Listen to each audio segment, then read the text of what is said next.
금요일 날에 찬양이 올라오는데 부르신 곳에서 마커스 찬양이 굉장히 어렵거든요. 박자 맞추기.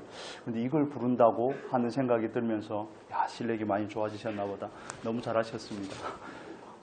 밑에서 같이 부르시는 분들도 큰 소리로 불러야 틀려도 떨리지 않습니다. 그래서 우리가 사람에게 드리는 찬양이 아니기 때문에 큰 소리로 불러주시고 미리 연습해 보시고 그 찬양에 젖어들어서 예배 자리로 나와 보십시오. 저도 그걸 반복해서 듣거든요. 그래서 이번 주부터는 전사님 좀 수고스럽더라도 월요일 날에 주일 날 찬양을 올리십시오. 금요일 날에 올리는 건 너무 늦습니다. 월요일 날에 올려서 한 주일 동안 카톡방에 올리면 미리 들어보시고 미리 연습을 하시고 그걸 내가 익숙해서 이 자리에서 부르는 것과 뭔 부르신 곳에서라는 찬양도 있다냐 이렇게 오는 것하고는 전혀 다른 것입니다. 그 찬양에 푹 젖어서 은혜 가운데로 나아오면 하나님의 영이 하나님의 성령이 우리의 영과 교제하는 그 사귐의 깊은 사귐 가운데로 인도되는 것을 경험하게 될 것입니다. 저도 그걸 부르고 그 가사 내용들이 얼마나 좋습니까? 다 암송하지는 못하지만 그걸 묵상하고 그렇지 언제 어디에서나 우리에게 늘 찾아오시고 우리와 교제하기를 원하시고 우리를 지키시고 보호하시는 그 하나님 정말 바담 아람으로 아비와 형을 속이고 그 죄책감을 안고 떠나가는 야곱에게 찾아오셔서 돌베개가 되셨던 예수 그리스도의 그 사랑이 묵상이 되면 우리의 예배가 달라질 것입니다. 지금 잘 못 드린다는 게 아니라 더 좋아진다는 것을 말씀을 드리는 겁니다. 오늘은 디모데후서의 말씀으로 시작을 하려고 합니다. 디모데후서 3장 16절의 말씀을 여러분이 잘 암송하시는 말씀이죠. 모든 성경은 하나님의 감동으로 된 것으로 제일 처음에 나오는 게 뭐죠? 교훈과 책망과 바르게 함과 의로 교육하기에 유익하니 이는 하나님의 사람으로 온전케 하며 그 다음에 뭐죠? 모든 선한 일을 행하기에 부족함이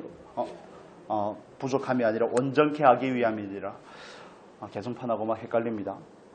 하나님께서 우리에게 성경을 주신 이유, 하나님의 말씀을 주신 이유는 그 말씀에 다양한 기능들이 있고 말씀이 목적하는 바가 여러 가지가 있지만 그 중에 놓치지 말아야 될 가장 중요하기도 하고 우선되는 것은 우리를 교훈하고 책망하는 것입니다. 시편의 기자가 말하듯이 저와 여러분의 삶이 오늘날의 의학이 많이 발달이 되어서 90까지는 거의 기본으로 사신다고 120까지 사신다고 이렇게 할지라고 해도 저와 여러분의 삶은 하나님 앞에서 정말 경점과 같은 인생이죠. 강건하면 80이라고 말씀하지 않습니까? 정말 손바닥 넓이만큼이라고 말씀을 하는 게 저와 여러분에게 주어진 인생입니다. 그렇다면 이 짧은 인생 가운데서 우리는 하나님 앞에 어떤 마음의 자세를 가지고 살아가야 되는지 이 짧은 인생 가운데서 어떻게 하나님의 목적하심을 구분하며 점검하며 그 뜻 가운데서 살아가야 될지에 대해서 성경은 우리에게 무수히 많은 지혜들을 들려주고 있습니다.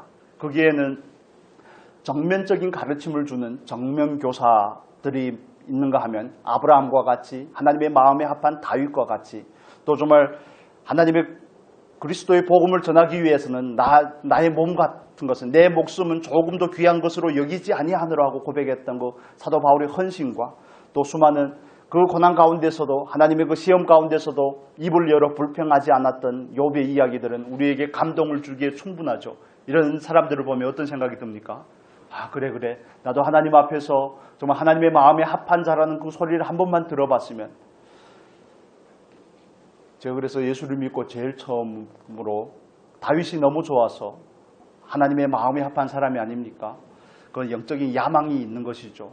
좀 우월해지고 싶어서 하나님을 믿는데 좀 인정받는 그런 그리스도인이 되고 싶어서 한글 이름이 어떻게 바꾸겠습니까? 아버지께서 주셨는데 그래서 영어 이름을 데이비드라고 다윗이라고 지어가지고 지금 바꿨습니다. 버렸습니다. 그냥 다윗처럼 살 수 없다는 삶 때문에 그래서 그런 소원들이 생기는 거 아니겠습니까? 정말 믿음의 선진들을 바라보면 허다한 구름같이 많은 그 증인들을 보면서 우리 안에서 소원들이 새록새록 일어나는 것을 보죠. 자괴감도 물론 듭니다. 나는 저렇게 살지 못하는데 어떻게 하면 저렇게 살 수 있을까 하는 소원이 드는가 하면 그와 반면에 정말 허다한 반면교사들이 있습니다. 오늘 본문의 제목이죠. 말씀 설교의 제목은 반면교사라고 지었는데 반면교사라는 사전적인 의미를 제가 읽어드리겠습니다. 이렇게 되어 있습니다. 본이 되지 않는 남의 말이나 행동이 도리어 자신의 인격을 수양하는 데 도움을 주는 경우를 말하는 겁니다. 반면교사. 정면교사들은 우리에게 긍정적인 가르침을 주지만 반면교사들은 우리에게 그들의 실패와 그들의 하나님 앞에서의 그 교만함과 그들의 하나님을 대적하는 정말 그 오만함을 통해서 그들의 실패를 통해서 우리는 더 긍정적인 것들을 얻을 수가 있더라는 것입니다. 성경에는 또 수없이 많은 반면교사들이 나오죠. 정말 성경을 보면서 우리가 늘 느끼는 것이지만 하나님은 왜 하나님의 백성들이 그 허물에 대해서 낱낱이 드러내실까? 때로는 다윗을 향하여서 나의 마음에 합한 자라 그러시더니 그 바세바를 범한 사건이며 우리아를 죽인 사건이며 이런 일들에 대해서 왜 하나도 감추지 않고 그 치부와 그 수치를 드러내실까? 그것은 성경이 우리에게 시사하는 바가 있죠. 그런 것이 저와 여러분에게 교훈이 되게 하게끔 하기 위함입니다. 많은 반면교사들이 있습니다. 대표적인 사람 몇 사람만 말씀을 드리겠습니다. 에서와 같이 정말 한 그릇의 음식 때문에 자기의 장자의 명분을 판 어리석은 에서와 같다고 성경은 우리에게 말해주고 있죠. 또 자기의 분을 이기지 못해서 자기 혈육인 동생을 들여서 아무도 보는 사람이 없는 것 들여서 쳐 죽인 가인과 같은 그런 사람들을 볼 때 어떤 생각이 듭니까? 아, 나는 내 안에 있는 분노를 절제하는 사람이 되어야 되겠구나. 나는 정말 내 입에 들어가는 이 육신의 욕망을 위해서 그 하늘의 가치를 버리는 어리석은 사람이 미련한 사람이 되면 안 되겠구나. 정말 홍수가 임박했음에도 불구하고 그 홍수가 임하는 그날까지 심판의 그날까지 먹고 마시고 장가가고 시집가고 하는 일에 몰두되어 살다가 그 주님께서 도적같이 오실 때 주님을 맞이하지 못하는 그런 어리석은 사람이 되면 안 되겠구나 하는 이런 생각들이 들지 않습니까? 오늘 본문 가운데도 또 하나의 반면교사가 있죠. 헤롯이라는 사람입니다. 성경에는 여러 명의 헤롯이 나오기 때문에 헤롯을 보면 이 헤롯이 그 헤롯인가 아니면 그 헤롯이 저 헤롯인가 좀 헷갈리는 경우가 있습니다. 그래서 말씀을 나누기 전에 먼저 헤롯에 대해서 잠깐 설명을 드리고 가도록 하겠습니다. PPT 보여주시면 좋겠습니다. 보이십니까? 잘 안 보이시죠? 그렇습니다. 그럼 말로 다 설명을 하도록 하겠습니다. 성경에는 여러 명의 헤롯이 나옵니다. 보통 대표적인 사람은 첫 번째 헤롯 대왕이라고 말하는 예수님께서 태어난다는 그 소식을 동방박사들과 전했을 때 유대인의 왕이 난다는 소식을 듣고 2살 아래의 영아들을 죽였던 그 사람이 헤롯 대왕이죠. 헤롯은 에돔 사람입니다. 에서의 후손이죠. 그 헤롯 대왕이 유대에 와서 왕노릇하면서 늘 자기에게는 명분이 없는 겁니다. 할례를 받고 유대교로 개종을 했지만 유대인의 민심을 얻기에는 너무 역부족인 것이죠. 그 헤롯이 위에 빨간색 네모에 있는 그 헤롯입니다. 헤롯 대왕이라고 우리가 말하죠. 그 헤롯 대왕은 10명의 아내가 있습니다. 그는 자기가 에돔 사람이라는 그 정체성을 극복하고자 우리가 이제 중간사를 한번 오후 시간이나 기회 시간을 내서 한번 쭉 나누면 좋겠습니다만 중간사에 보면 유대인들이 잠깐 독립했던 시간들이 있습니다. 하스몬 왕조라고 그러는데 헤롯은 자기의 그런 육체적인 정체성이 미흡하다는 것 때문에 왕인데도 늘 뒤가 구린 겁니다. 좀 마음이 좀 그런 허하다고 해야 될까요? 그래서 하스몬 왕가의 혈통인 미르암네라는 여인과 결혼을 합니다. 왕가의 유대인들이 인정하는 왕족과 결혼하면서 자기의 정체성, 정통성에 대해서 명분이 있음을 부여하고자 했던 것이죠. 그는 10명의 아내가 있는데 10명의 아내를 통해서 수많은 아들들이 태어납니다. 이쪽 오른쪽에 보면 노란색 박스가 3개 보이시죠? 박스는 보이십니까? 이건 노란색 박스에 보면 헤롯 대왕이 유대를 다스리다가 죽고 나서 3명의 아들에게 그 다스리던 땅이 분할이 됩니다. 그래서 그들을 분봉왕이라고 그러죠. 영주 같은 느낌이죠. 그래서 그 세 아들은 헤롯 아켈라오, 헤롯 안디바, 헤롯 빌립 이렇게 3 아들에게 나뉘어지게 되죠.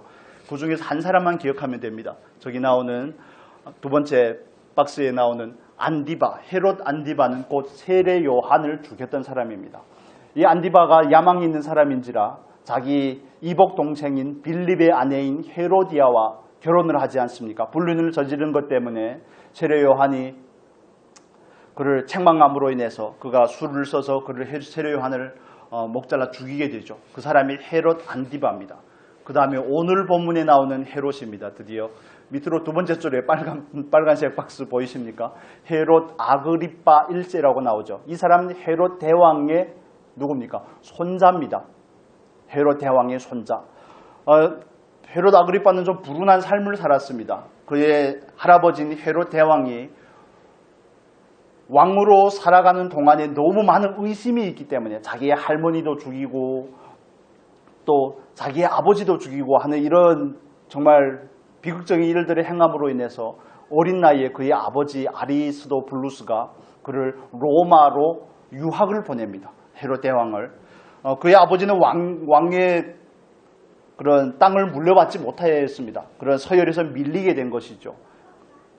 그런데 그가 로마에 가서 유학하는 과정에 로마의 세 번째 황제인 칼리굴라라는 그 황제와의 친분을 쌓게 되고 자기 아버지는 왕이 아니었지만 분봉왕으로 책함을 받지 못했지만 그 황제와 로마 황제와 명분을 잘 쌓음으로 인해서 드디어 유대 땅에 와서 황제 노릇을 하게 됩니다. 유대의 왕이 되게 되는 것이죠. 그게 오늘 본문에 나오는 이 헤롯입니다. 정말 야망으로 가득하고 정치와 술수에 뛰어난 외교에 뛰어난 사람입니다. 그런데 그의 모든 것들은 자기를 위함인 것입니다. 우리 또 살펴보겠습니다만. 그리고 제일 마지막에 나오는 헤롯 아그리파 2세. 이 사람은 헤롯 아그리파 1세의 아들입니다. 사도행전에 나오죠. 25장, 26장에 바울을 신문할 때 나옵니다. 자, PPT를 완전 지워주시면 좋겠습니다. 한번 기회가 되면 통일왕국부터 유대의 역사에 대해서 한번 쭉 다루면 좋겠습니다. 아브라함부터 시작해서 모세, 다윗, 통일왕국에 대해서 다루고 또 분열왕국 그 시간에 대한 그런 시간과 공간적인 의미들에 대해서 역사에 대해서 한번 나누면 좋겠습니다. 오늘은 이 헤롯 아그리파 1세 헤롯 대왕의 손자인 이 사람을 통해서 성경에서 우리에게 말씀해 주고자 하는 것이 무엇인지에 대해서 우리는 반대로 접근하면 유익한 교훈을 얻게 될 줄로 믿습니다. 우리 12장 본문에 와서 보겠습니다. 12장 본문에 와서 12장 1절에서 3절 같이 읽겠습니다.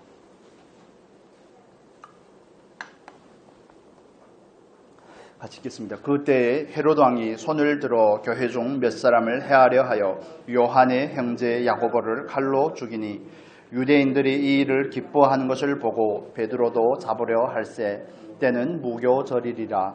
아멘. 12장에 나오는 헤롯은 헤롯 아그리파 1세라고 말씀을 드렸죠. 헤롯 대왕의 손자입니다.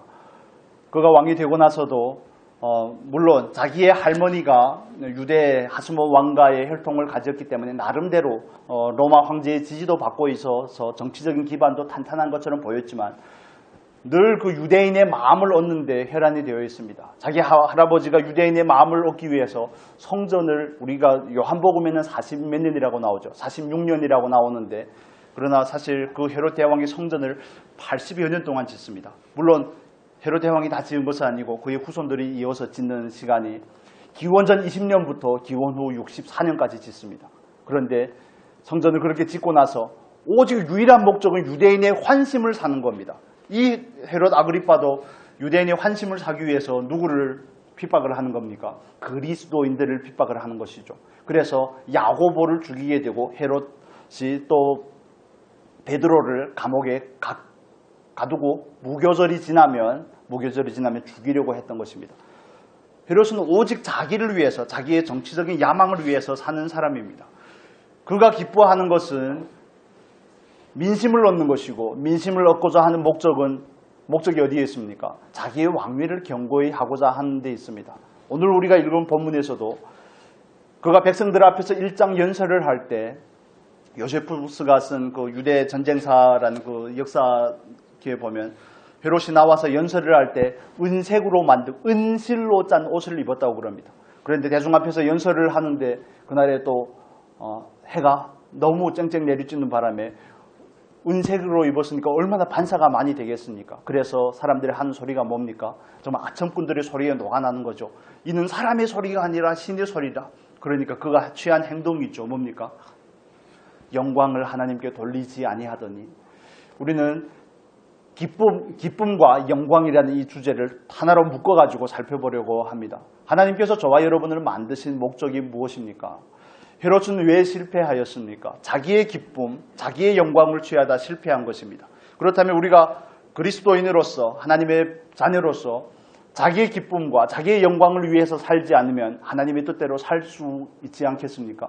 이런 논리가, 이런 추론이 생기게 되는 것이죠. 여러분에게 질문을 드리고 싶습니다. 여러분은 어떨 때 가장 기쁩니까? 맛있는 걸 드실 때, 아니면 내가 원하는 일을 했을 때, 많은 다양한 경우들이 있겠지만 성경은 우리에게 여호와를 기뻐하라고 말씀을 합니다. 여호와를 기뻐하다는 게 무슨 뜻일까요? 여호와를 기뻐하다는 것은 하나님을 목적 삼는 것을 의미하는 것입니다.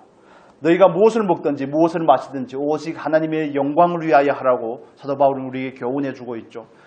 하나님을 기뻐하는 것, 하나님께 영광을 돌리는 삶은 저와 여러분을 향한 하나님의 부르심이라는 사실에 대해서 우리가 깊은 동의를 할 수 있으면 좋겠습니다. 그것을 깨달으실 수 있기를 바랍니다.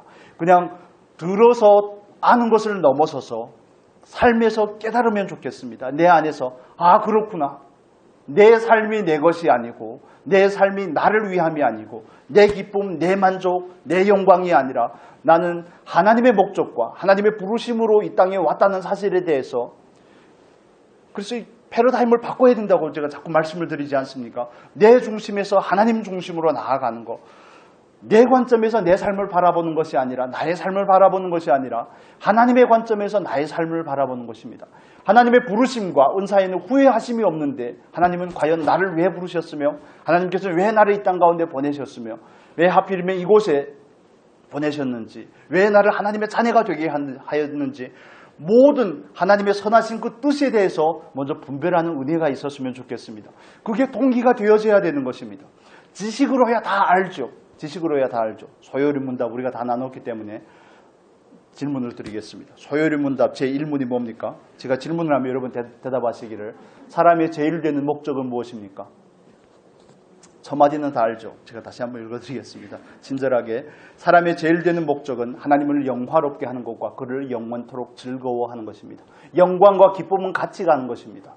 하나님을 영화롭게 하는 것과 하나님을 영원토록 즐거워하는 것. 여러분의 즐거움은 무엇입니까? 여러분은 어떨 때 즐거워하고 여러분의 삶 가운데서 어떨 때 하나님을 영화롭게 합니까? 우리는 이 부분에 대해서 좀 깊은 질문을 가지시면 좋겠습니다. 나는 과연 하나님께서 하나님의 영광을 위해서 나를 이 땅 가운데 보냈다는 사실에 대해서 알고 있는가? 지식으로 하는 것을 말하는 것이 아닙니다. 깨달음을 말하는 것입니다. 깨달음은 영적인 영역의 것이죠. 이성의 영역이 아닙니다. 정말 성령께서 나를 깨닫게 하셔야지 그걸 우리가 알게 되는 것입니다. 내 삶에, 나의 시각에서 내 삶을 바라보던 그 관점이 이제는 하나님의 시각에서 내 삶을 바라보게 되는 것이죠. 그러면 하나님의 목적이 무엇인지, 하나님의 선하신 뜻이 무엇인지, 하나님의 기뻐하는 것이 무엇인지에 대해서 관심을 갖지 않을 수가 없습니다. 왕이 되면 뭐 하겠습니까? 헤롯 아그리빠가 로마 황제와의 그 친분 때문에 왕이 되었지만 고작 왕으로 산 시간은 7년밖에 안 됩니다. 그렇게 모든 정치적인 술수를 부리고 관계를 하고 백성의 인심을 얻으려고 하는데 오늘 본문에서는 뭐라고 말합니까? 그 짧은 기간 벌레가 먹어서 죽었더라. 세균이라고 이해하면 되겠습니다. 벌레가 먹어 죽었더라. 세균에 감염이 되어 닷새 동안 복통에 시달리다가 죽었다고 합니다. 그게 뭔 영광이겠습니까? 그 영광을 자기가 취해봤자 며칠을 간다고. 그러나 저와 여러분은 하나님 앞에서 그 영광을 가로채는 일들이 얼마나 많습니까? 여러분 얘기를 하면 불편하니까 제 얘기를 해볼까요? 가끔씩 때로는 설교를 할 때 하나님 은혜를 주셔서 말이 술술 나올 때가 있습니다. 때로는 안 나올 때가 너무 많죠. 술술 나올 때 되면 내려갈 때 나름대로 뿌듯합니다. 좋은 통로가 됐다는 뿌듯함이 있지만 예전에는 그런 생각까지는 못하고 그래 이렇게 해야 되는 거야 뭐 이런 거. 알게 모르게 우리는 그 하나님의 자리를 독점하려고 하는 것입니다. 그 아담의 본성이 저와 여러분 안에 깊이 있는 것이 아니겠습니까? 끊임없이 신이 되고자 하는 그 본능과 욕구가 우리 안에 있는 것이죠. 피조물로 만들어졌는데 끊임없이 그 넘치지 못할 기이한 일을 힘쓰는 것. 정말 별것도 아니면서 지혜로운 척하고 잘나지도 못했으면서 잘난 척하고 잘났다고 생각하시면 생각하겠습니다. 하나님 앞에서 우리가 가진 그 교만은 정말 하늘을 치솟는 것입니다. 하나님 앞에서도 자기의 존재에 대해서 온전히 알지 못하고 하나님께서 우리에게 베푸신 그 은혜들에 대해서는 전혀 알지 못하면서 원망과 불평으로 가득한 그런 모습들이 우리의 교만을 대변해 주는 게 아니겠습니까? 배우면 얼마나 배웠겠습니까? 학력이 높으면 얼마나 높겠습니까? 지위가 높으면 또 얼마나 높겠으며 성품이 인자하고 성품이 좋으면 얼마나 좋겠습니까? 우리 안에 있는 그 끝없는 그 아담의 본성들이 늘 우리로 하여금 하나님의 영광을 가르치려고 하는 것이죠. 다른 사람에게 뭔가를 꼭 지적해서 이것이 잘못됐어라고 말해줘야지 속이 시원하다든지, 다른 사람이 내 말을 들어주고 내 말에 순종할 때만 기분이 좋아진다면 그게 곧 영광을 취하는 태도가 아니겠습니까? 왜 자녀들에게 앞지 않은 말을 하고 왜 자녀들을 통제하려고 하는 겁니까? 여러분 얘기가 아니라 제 얘기입니다. 왜 그러죠? 아빠 노릇을 하려고 그러는 거 아니겠습니까? 섬기려고 하는 것이 아니라 그래야지 내 체면이 서기 때문에, 그래야지 내 영광이 있기 때문에 그런 것입니다. 왜 순종하지 않으면 마음이 불편합니까? 그럼 모든 초점에는 자기가 있다는 사실을 이해하시면 좋겠습니다. 기뻐하는 것도 내 기쁨이고 영광도 내 영광이고 하나님의 기쁨은 어디에 있으며 하나님의 영광은 어디에 있습니까? 성경 우리로 하여금 하나님을 기뻐하라, 여호와를 기뻐하라고 말씀을 하는데, 하나님을 기뻐하는 것은 하나님을 목적 삼는 인생을 말하는 것입니다. 물론 취미 생활을 하면서 여가 생활을 하면서도 기뻐할 수 있겠죠. 맛있는 것을 먹고 정말 내가 원하는 일들을 하면서 기뻐할 수도 있지만, 그러나 그 궁극적인 목적에는 하나님이 있어야 되는 것입니다. 여러분 어떻게 생각하십니까? 여러분의 삶은 어떤 것 같습니까? 여러분 과연 하나님을 목적 삼고 계십니까? 여러분의 삶이, 저와 여러분의 삶이 하나님의 목적 안에 있다는 사실에 대해서 온전한 동의를 하고 계십니까? 하나님 앞에서 하나님께서 나를 부르셨다는 그 목적하심에 나에게 있다는 사실을 깨닫는 사람은 하루하루의 삶의 점검이 있습니다. 자기 전에 내가 오늘은 하나님을 위해서 살았는가? 내 기쁨을 위해서 살았는가? 내 만족을 위해서 살았는가? 아니면 하나님의 영광을 위해서 살았는가?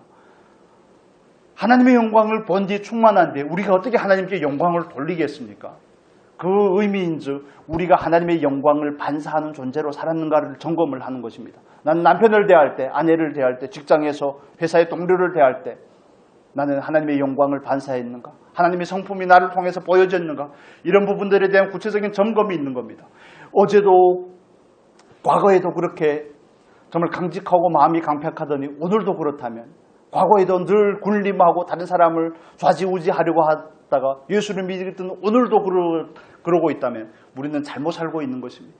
하나님 앞에서 반드시 분별해야 되는 것입니다. 왜 어디에 가서 누구를 만나든지 늘 내가 왕노릇해야 되고 늘 다른 사람이 내 말을 들어줘야 되고, 그거 교만이 아니겠습니까? 성향이 아니라 교만입니다. 그건 하나님 앞에서.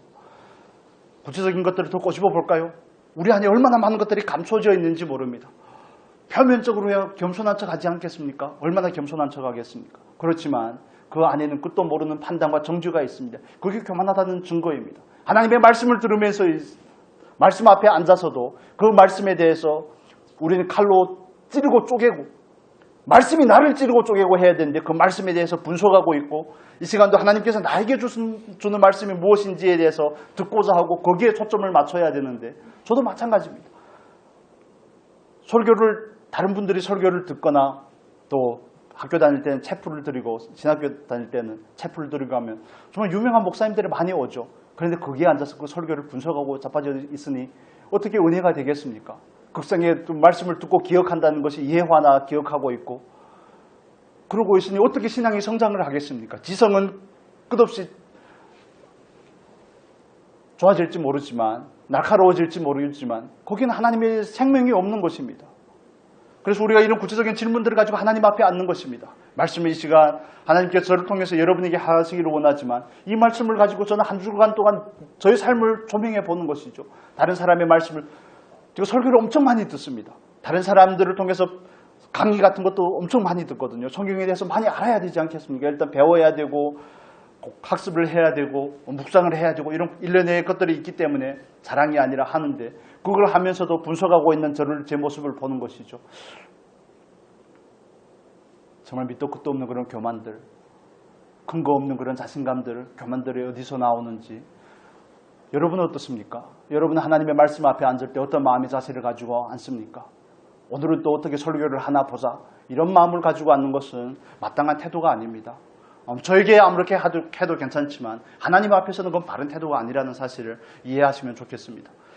데살로니가전서 2장 13절에서는 우리에게 뭐라고 말합니까? 하나님의 말씀으로 받아야 된다고 말씀하시죠.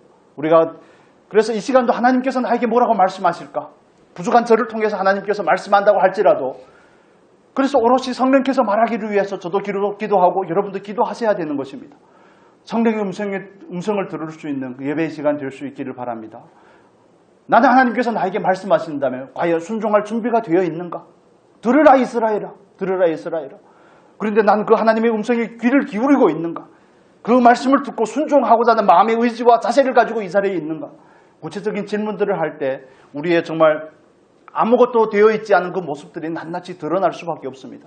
예수를 믿은 지는 수년이나 되었음에도 불구하고 난 정말 하나님의 말씀 앞에 앉아서 진지하게 묵상을 해본 적이 없고 그 말씀에 진지하게 대면해 본 적이 없고 말씀 앞에 진지하게 순종을 해본 적이 없다는 사실들이 발견이 되어질 것입니다. 말씀은 말씀이고 내 삶은 내 삶이고 내가 좋아하는 말씀은 그 말씀대로 따라하고자 하지만 나에게 부담이 되는 말씀들, 입에는 달지만 배에 먹으며 쓴 그런 말씀들에 대해서는 바로 뱉어버리는 그런 모습들이 저와 여러분의 모습이 아니겠습니까?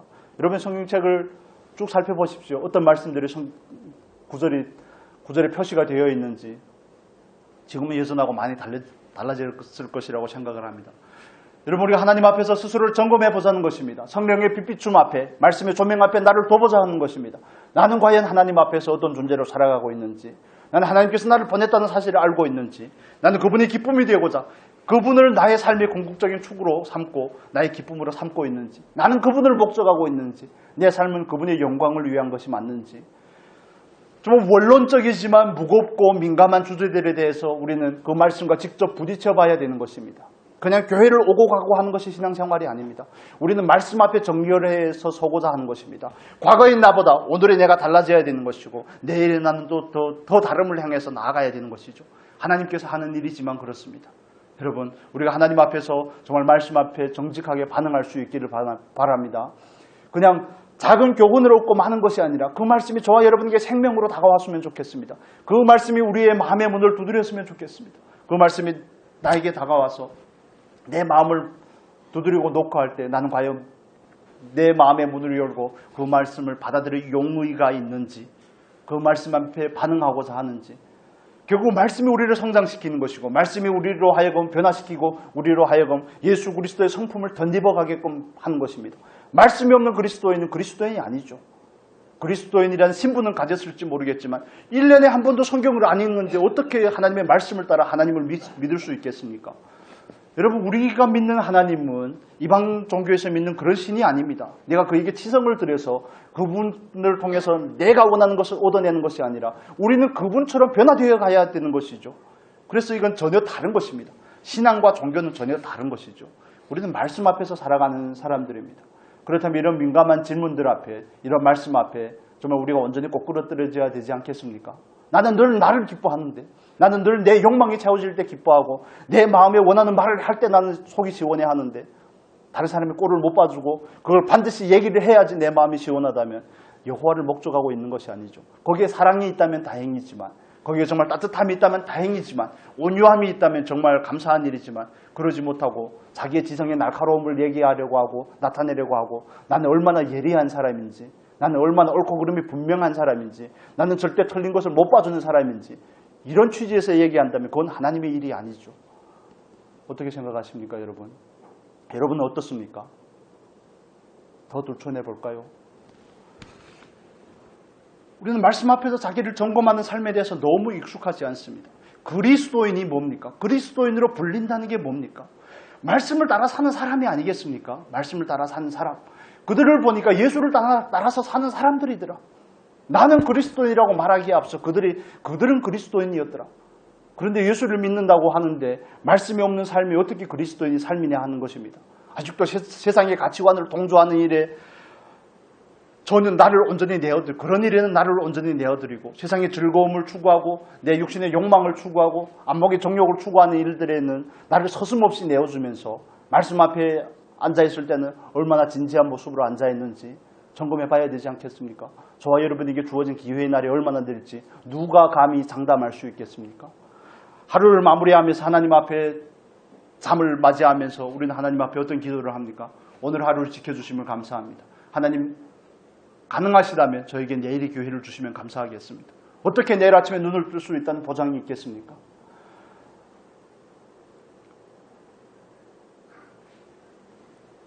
말씀이 우리 삶에 들어와서 그 말씀이 살았고 그 말씀이 생명이 있다면 내 삶이 변화가 되고 내 삶의 계획이 일어나야 되는 것이 마땅한 삶인데 우리는 늘 말씀 앞에 정말 늘 찰싹거리는 얕은 물가에서 그냥 찰싹거리다 마는 것입니다. 더 깊은 곳으로 나아가는 은혜가 있기를 바랍니다.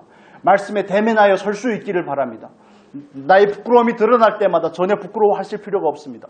우리는 원래 그런 존재인 것입니다. 나를 모르고 살았던 것이죠. 내가 배운 학문이, 내가 가진 스펙이, 내가 가진 그런 사회적인 그런 신분들이 내 눈을 가리고 있은 것입니다. 우리가 말씀 앞에 선다는 것은 사우나에 가는 것과 같은 것입니다. 모든 것을 내려놓고 벌거벗은 모습으로 서는 것이 아니겠습니까? 그럴 때면 말씀이 비로소 성령께서 비로소 그 말씀으로 우리를 조명하여 주실 것입니다. 내 안에 그 그늘지고 음침한 그것들을 드러내 주실 것입니다. 거기에 빛이 비춰야 되는 것입니다. 생명의 빛이 말씀의 빛이 비춰야지 그 부분에 치유가 일어나고 회복이 일어나게 되는 것입니다.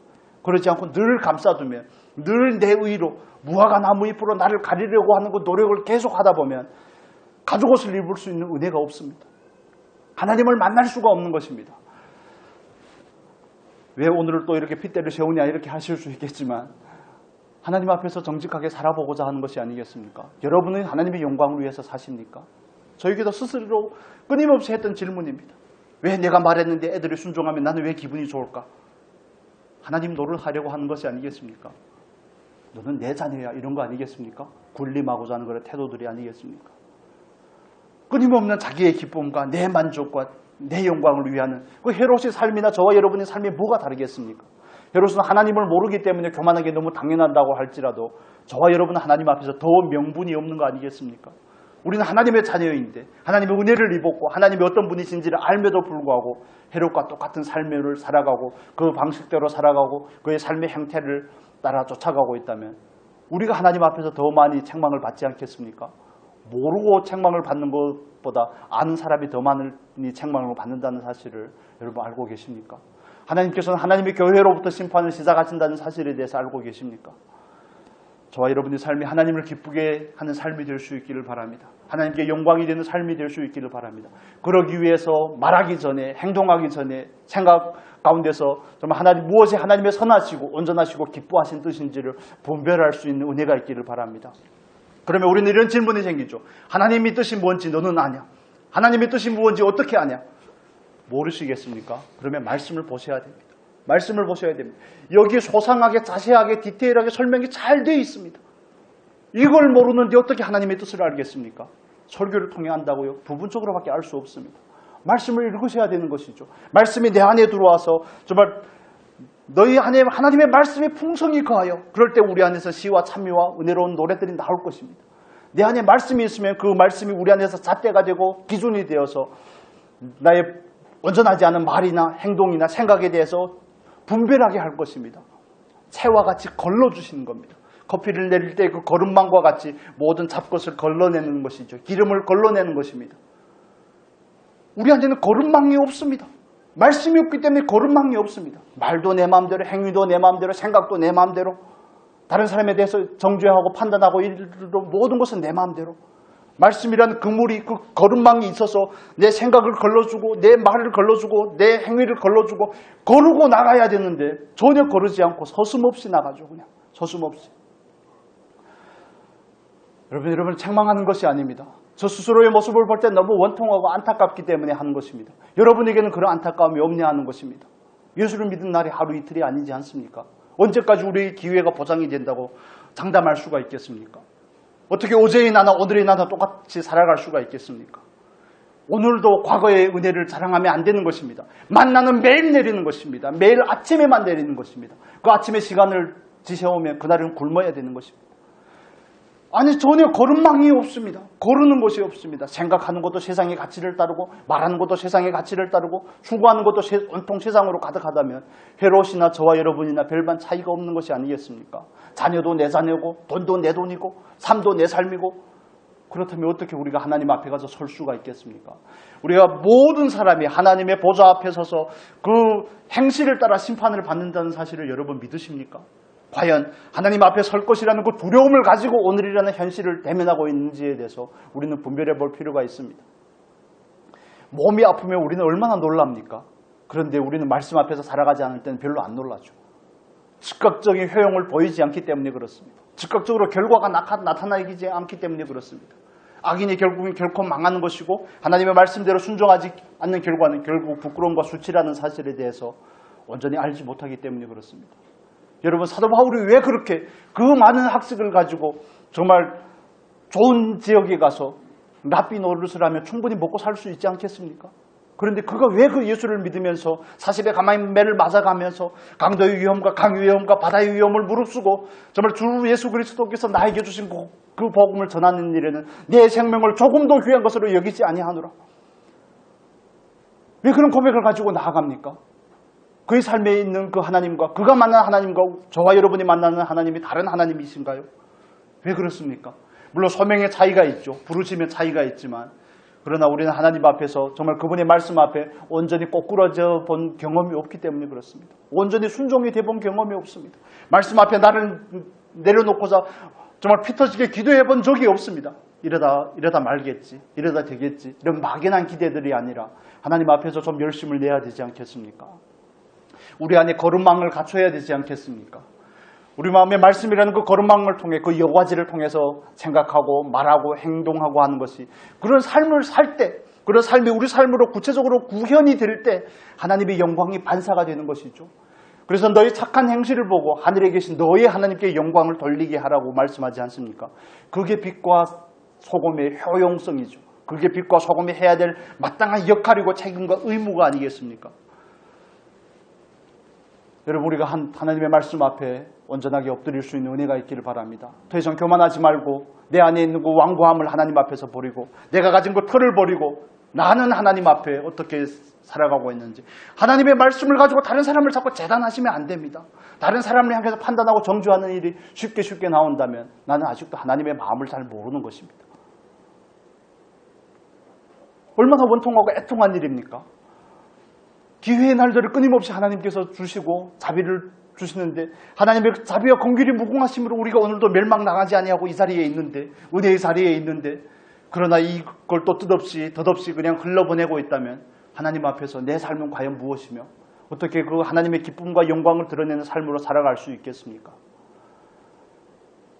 여러분, 신앙생활이라는 것은 진지함이 가장 우선되는 요소 중에 하나입니다. 진지함과 솔직함, 하나님의 말씀을 대면하실 때 그 솔직함을 인정하는 것, 그게 그런 마디들을 통과하다 보면 저와 여러분이 신앙이 성장하게 되고 성축하게 되는 것입니다. 아, 그렇구나. 나는 원래 이런 사람이구나. 나는 원래 교만한 사람이구나.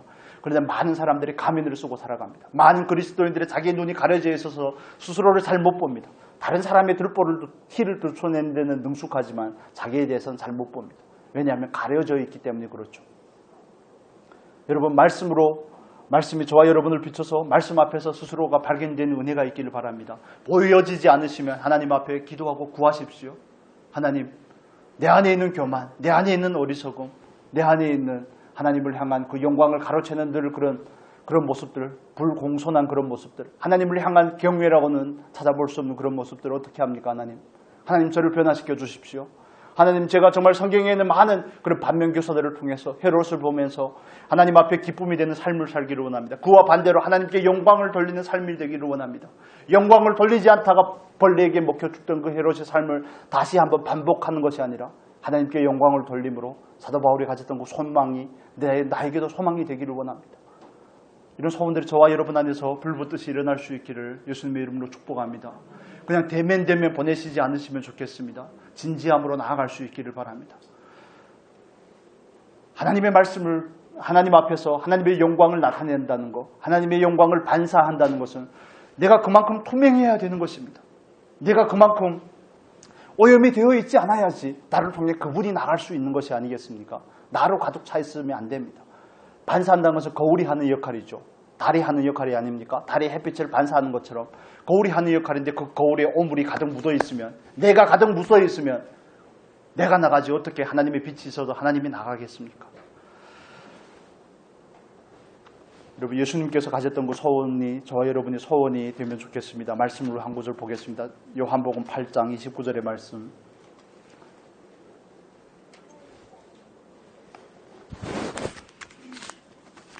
요한복음 8장 29절의 말씀 같이 읽겠습니다. 신약 성경 요한복음 8장 29절 같이 읽겠습니다. 나를 보내신 이가 나와 함께 하시도다. 내가 항상 그의 기뻐하시는 일을 행함으로 나를 혼자 두지 아니하셨느니라. 나를 보내신 이가 나와 함께 하시도다. 하나님께서 어떤 분과 함께 하시는가? 예수님께서 늘 하나님이 기뻐하시는 일을 하기 위해서 이 땅 가운데 오셨고 그 일을 성취하셨죠. 예수님이기 때문에만 그런 것이 아닙니다. 예수님께서 지상명령의 말씀을 주시지 않습니까? 너희는 가서 모든 족속으로 제사를 삼고 성부와 성자와 성령의 이름으로 세례를 주고 내가 너에게 분부한 모든 것을 가르쳐 지켜 행하게 하라고 말씀하실 때, 그러면 내가 세상 끝날까지 너희와 함께 하시리라. 함께 하신 데는 일종의 전제가 있다는 사실을 우리는 발견합니다. 하나님이 기쁨 위에 살고자 할 때 우리를 통해 하나님의 함께 하심이 나타나게 될 것입니다. 사도 바울의 고백을 한번 또 볼까요? 갈라디아서 1장 10절의 말씀, 9절 10절의 말씀 같이 보겠습니다.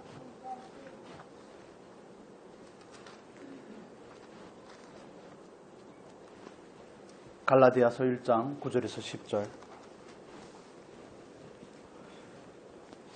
같이 읽겠습니다. 우리가 전에 말하였거니와 내가 지금 다시 말하노니 만일 누구든지 너희의 받은 것 외에 다른 복음을 전하면 저주를 받을지어다. 이제 내가 사람들에게 좋게 하랴 하나님께 좋게 하랴 사람들에게 기쁨을 구하랴 내가 지금까지 사람의 기쁨을 구하는 것이었다면 그리스도의 종이 아니니라. 아멘. 그리스도의 종이 마땅히 가져야 될 자세를 우리에게 말씀해 주고 있지 않습니까? 저와 여러분 다 종으로 부름을 받았습니다. 종으로 받은 그 종에게는 권리가 없습니다. 자기가 어디에 있습니까? 종에게 있어서 유일한 추구가 목적이 뭡니까? 삶의 태도와 그 자세가 뭡니까? 하나님을 기뻐하는 것입니다. 오직 하나님의 기쁨이 무엇인지를 삶 가운데서 추구하는 것입니다. 여러분 우리가 이렇게 적용을 해보면 좋겠습니다. 삶의 현장에 돌아가서 내가 지금 하고자 하는 이 일이 하나님께 기쁨이 되는가? 내가 지금 하고자 하는 일이 하나님께 영광이 되는가? 내가 이런 말과 이런 표현과 이런 행동을 하면 하나님께서 기뻐하실까? 하나님께서 영광을 받으실까? 이 두 가지 작은 질문만 가져도 저와 여러분의 삶에 천지개벽이 일어나리라고 저는 생각을 합니다. 여러분 믿으십니까? 하나님께서 그걸 원하시기 때문에 반드시 그 일을 성취하게 되실 줄로 믿습니다. 여러분은 어떤 기쁨을 위해서 살아갑니까? 우리가 하나님을 기뻐하는 삶이 되어야 되지 않겠습니까? 주어진 짧은 인생 가운데 하나님을 기쁘시게 하다가 그 하나님을 기뻐함으로 말미암아 내가 기뻐하는 그 하나님이 계신 그 나라에 가서 영원토록 하나님을 찬양할 수 있어야 되지 않겠습니까? 여러분 정말 우리 안에 기쁨과 영광이라는 이 필터를 가질 수 있기를 바랍니다. 이걸 가지고 점검을 해보십시오. 내가 이렇게 자녀에게 말하는 것이 맞는가? 내가 이렇게 말하는 것이 과연 영광이 되는가? 정말 우리 안에는 그 수많은 분별들이 있어야 되는 것입니다. 말씀 한 구절만 더 보겠습니다. 우리는 하나님 앞에서 정말 두렵고 떨림으로 살아가야 되는 것입니다. 고린도전서의 말씀 보겠습니다. 고린도전서 9장